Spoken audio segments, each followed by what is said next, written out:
Xinjiang people. Shame on you.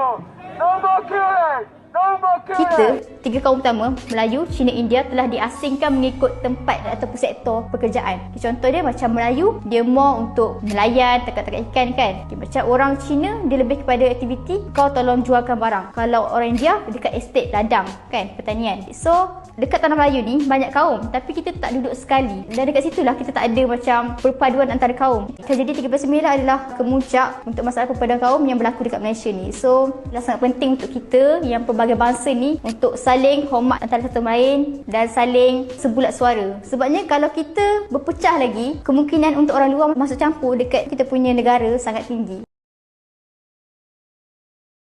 Baik, laporan seterusnya, diskriminasi kaum dalam bidang pekerjaan perlu dihentikan. Tegas Menteri di Jabatan Perdana Menteri P.Y. Tamurti, peluang pekerjaan yang saksama penting dalam menyatu padukan masyarakat berbilang kaum.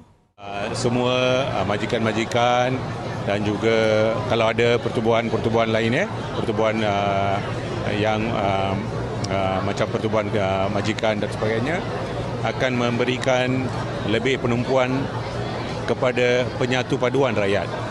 Berhormat Tuan Yang Pertua, untuk makluman ahli-ahli Dewan Yang Mulia ini, Kementerian Semua Manusia sedang dalam peringkat akhir meminda Akta Kerja 1955 dengan mewujudkan beberapa peruntukan baru termasuk larangan diskriminasi terhadap pekerja. The problem with the racism is in everywhere. The people we focus in football is not just in football, unfortunately. If it was just in football, we'll be safe, but the racism is in everywhere. What happened today in immigrants and refugees all around the world, how we treat them. As anxiety over the coronavirus runs high, it's accompanied by another distressing trend, a rise in racism. In Bulgaria, many Roma are outraged. They've lost their jobs. They're facing tighter lockdowns than others. Their neighborhoods cordoned off. From Asians in Europe to Muslims in India and black people in the United States. Fear over the pandemic is giving a boost to xenophobia and exclusion. I'm Ben Fazulin. Welcome. Life isn't always easy in lockdown, but you don't have to make it harder for others by being racist. As our guest today points out, it could actually put you in a dangerous situation yourself. We'll get to that. First, a virus called racism. Why do you keep calling this the Chinese virus? Why do you keep using this? Because it comes from China. Racist. It's not racist at all, no, not at all. It comes from China. Racism in the time of pandemic. A young woman wearing a mask is attacked in a subway station. Come here, sanitize your Come here. An elderly woman is chased by a bully trying to squirt hand sanitizer on her. Harassment and assaults against Asian Americans are up sharply.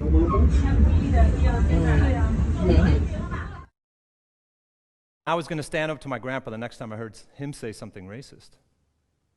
The rebellious sounds and attitudes that punk rock had created a major shift within me as I learned of bands and movements that oppose racism. I'm also the oldest grandchild of a very, very, very big family. And I felt a certain responsibility to my baby brother Matthew, who's 13 years my younger.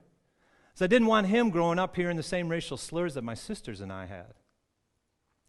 And so our family was gathering in Milwaukee for my sister Laura's college graduation. And I let my mom know that if I heard anything racist out of Grandpa's mouth, I was going to push back. I was ready. It was time. So on our way to dinner that night, my grandfather, proud Irishman and union organizer from the south side of Chicago via County Tipperary, let fly with a vicious string of racial obscenities, all the while staring me down, smiling and chuckling away, putting me in my place. I felt intimidated. Say it one more time, just for, say it one more time. And explain what I did to you one more time. Talking that stupid Spanish around here when everybody else is English-speaking American. What's going on? This guy's harassing me.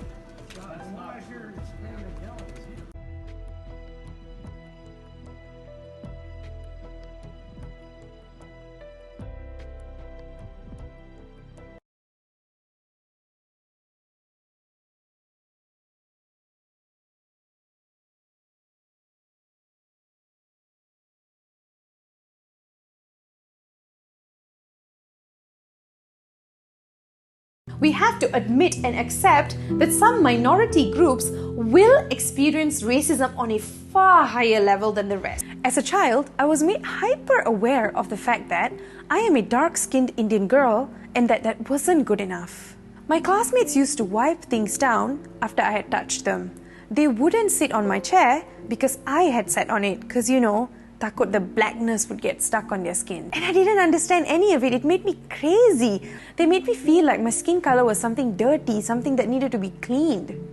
But I couldn't. Honestly, when I think about it now, I can't help but to wonder if the treatment would have been better if these kids weren't raised with so much animosity, lack of information, or misinformation. Skin color can cut through experiences of racism. Most often it's light skin, social standing, money of course makes a huge difference, but these things are like a little sampan, in the middle of a raging sea. The raging sea being racism and racists. So you can feel like you're safe, protected for a little bit, you won't drown right away, but at the end of the day, it's still you versus the sea. Our differences are what set us apart as humans, but is the cause of hatred amongst us. There are white people, black people, girls, boys, fat people, skinny people, rich people, poor people, people with different beliefs. But underneath, we are all the same. No matter who you are, your blood is red just like mine. So why should any of us be treated differently? We are world change.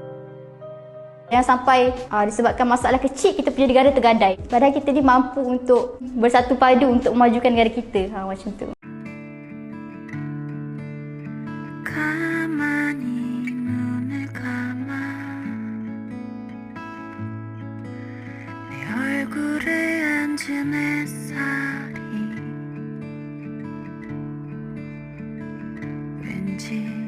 반가워